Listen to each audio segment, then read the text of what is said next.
Hello and welcome to Kotlin lesson. Today's lesson will be about when expression.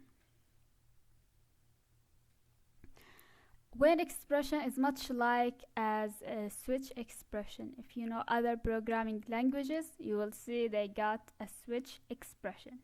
Here we've got the first variable a, which is equal to 5, and then we've got the second variable, which is b, and it's equal to 7. And then we've got a variable called operator, and it's equal to the multiplication operator, which is the star. And then to create the when expression, we write the keyword when, and then here we write our expression.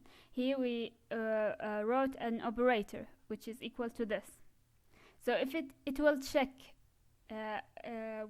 when expression is checking its expression, and then it search for which is equal to execute a specific line of code. So here the operator is multiplication, and then it will go to check for the multiplication.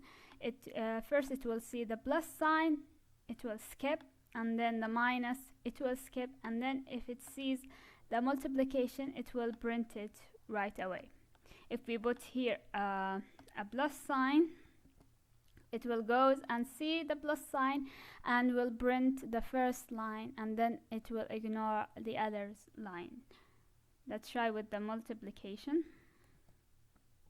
So here it will check and see where is the multiplication, and it finds it, and it will print a multiply b, which is equal to 35. Let's see the result.